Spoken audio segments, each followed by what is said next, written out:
Ciao. How you doing? I wanted to talk about something today that's kind of interesting to me as a writer or as a screenplay writer, or whatever kind of person you are, whatever you're pursuing. I suppose what I'm about to talk about could even apply to like songs or something. And the topic is using some other person, like say a living celebrity, or in my case, a dead celebrity, in your work of fiction. Uh, Believe it or not, but this is actually something you'll notice hasn't really been done too often, and I'm very confused by it. I mean, on one hand, it seems like it's been done, but then on the other, you quickly start to notice, wait a minute, I don't think it has. So, just for an example of where it has been done, is the film The Sandlot. I don't know if my viewers ever seen The Sandlot. It was a very famous film here in America in the 90s that a lot of young boys watched who liked baseball. And at one point in the film, Babe Ruth appears as a ghost to the character, to the young boy. And it's a very beautiful scene. It's incredible. We all love it. I mean, it made the film what it was. You know what I'm saying? The fact that it used Babe Ruth made it what it was.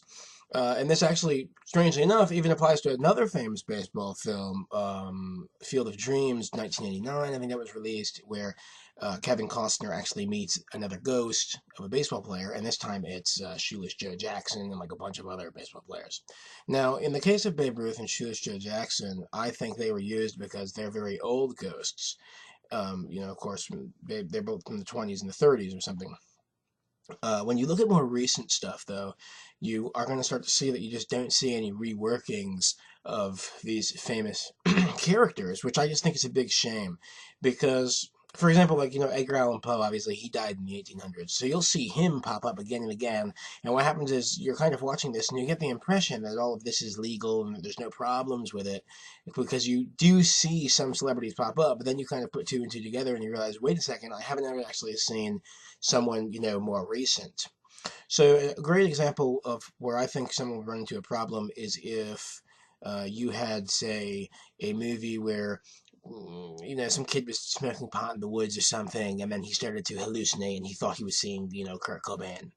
You actually notice you never see this in cinema, and I think that the main reason you don't see it, and that you're not allowed to see it, is because someone says some asshole businessman is out there, and he says, I own Kurt Cobain. He literally kind of owns him.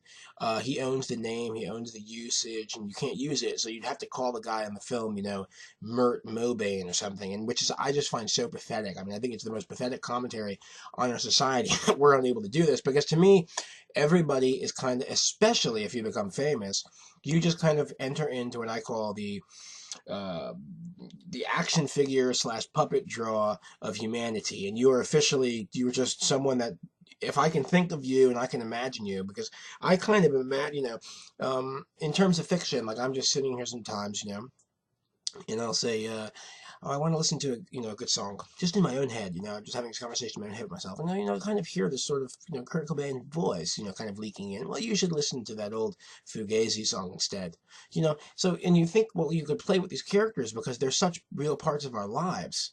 You know what I'm saying? I mean, I'm always thinking of certain characters, and you kind of seeing them in your imagination, not necessarily as a ghost, but you're just kind of imagining, what would they do in the situation? Would he like this coffee? Would he not?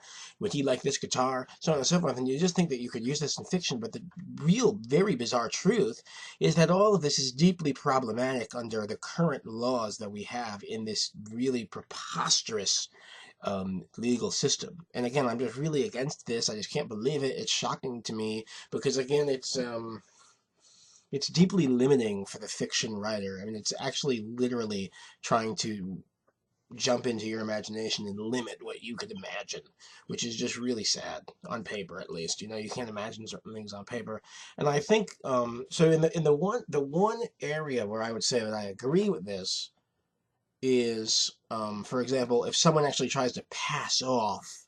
Like if someone released a book and they said, back in 1989, I met Kurt Cobain and I saw him, kill a dog. Right. Wow. Okay, that should be you. I think you could even write. that, but you have to put in the beginning, this is a work of fiction. As long as you write, this is a work of fiction, I think that you should be all right. But the truth is that it's actually not true. You could write, this is a work of fiction, and then continue with the story about, how you met Kurt Cobain in 1989, and they'll fuck you still. There's actually, I think they'll still fuck you. They won't let you do that. They'll consider that highly illegal. It's prohibited. You're not allowed to even imagine a fictional story where you enter into like an alternative timeline and you start the band Nirvana with Kurt Cobain, which would make a great fucking story. You get what I'm trying to say? I mean, I can already imagine writing for days about that. Some kid goes back in time on an alternative timeline. He meets Kurt Cobain. He convinces him to let him be the bassist in the band instead. Nirvana never splits up. Kurt Cobain never commits suicide. You have a whole story worked out right there that millions of people would like. But it's illegal. It's literally illegal. You can't do that.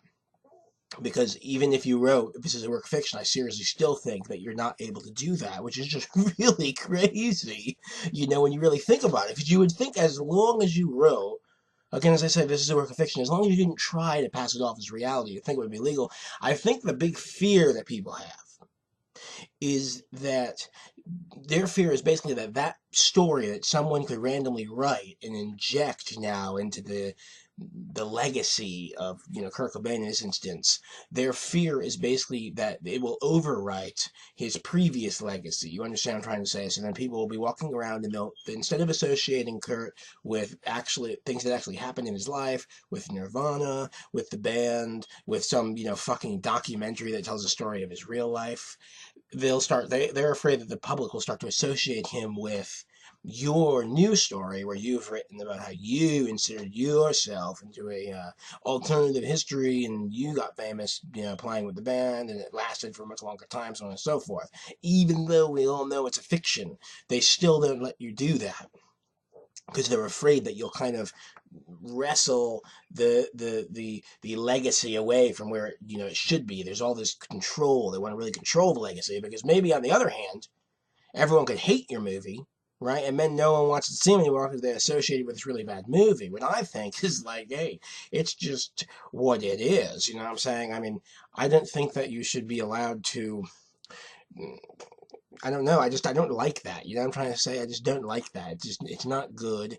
It should be protected under the First Amendment. And when you look at it, it seems like it kind of is, but then it also seems like it kind of isn't. I mean, there is one thing where they say that in the United States, you are free to talk about anyone you want in any way you want and to write about them the second they're dead.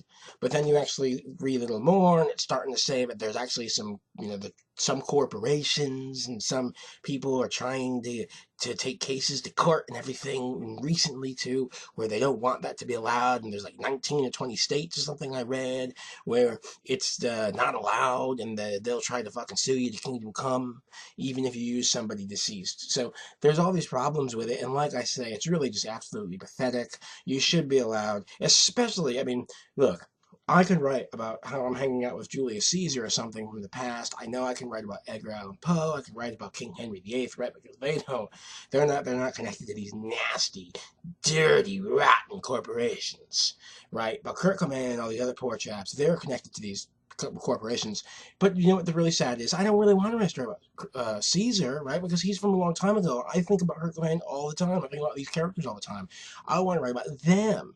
But you get what I'm saying? So, and I just feel like when someone has become famous, they kind of become a friend. And it's just not right to steal these people, to trap them, to take them away from the people, especially in the world we're heading into now, where we're going to start seeing the holograms coming out. Things are about to change. And, it's actually kind of sad because when you look at the story of the holograms, I'll take this now to a different topic. But when you look at the story of the holograms, for example, right now, Amy Winehouse is going to go on tour as a hologram. Now, you might not realize this, but one reason that happened is precisely because Amy Winehouse is from Australia, and apparently over there they don't have all these really, again, these dirty, strict, nasty, terrible laws where they're just able to restrict, So basically here they say, I want to make a Bob Dylan hologram. He's still alive, but I want to make a fucking hologram of him, and I'm gonna program my hologram to make Bob Dylan play the first album that I ever heard. Just Bob Dylan won his first album. I don't want to hear any the shit that new Bob's doing. I want the old one, you know. And no, you know, you can't do that. Nothing at all. Totally illegal. You know, I don't know. It's again, it's all just blocking creativity. Now I understand the hologram thing is a little different from. It's very different, really, from the fictional idea that I was talking about. Because of course you'd be sending them on tour. But I don't know. You know, I mean, I really, it's really just really quite. All of this is going to get very confusing as the years go on. And again, the idea that that they would try to block people from even using like a ghost is just like so corny to me. It's so stupid. I mean, what if you had a fucking dream? Could you put? Are they gonna tell me that even that is no good? I mean, you have. It's not even a ghost now. It's just someone's a character's having a fucking dream, and they think that they're eating dinner with Elvis Presley and James Dean and Liz Taylor, and you're gonna tell me, oh no, this is illegal. You know, you can't. You're not even allowed to dream. You're not even allowed to write a dream down. That's crazy. That's really crazy. That needs to change. You know what I'm saying? I mean, fuck you and fuck your legacy. Fuck your fear that maybe this news story will become more famous or something and, fucking ruin it. Fuck you. Fuck you. These are someone had the dream. They deserve to write their dream down. And they shouldn't have to change the name and everything. They shouldn't have to pretend it was somebody else because we all know that just ruins things. Right? It makes it seem stupid. It ruins things. You shouldn't have to do that. I mean, I was reading, some people were even asking those browser questions. They were asking, can I use the word Coca-Cola in my story or will I be sued? You're living in a weird place and you got people asking something like that. Hey, understand?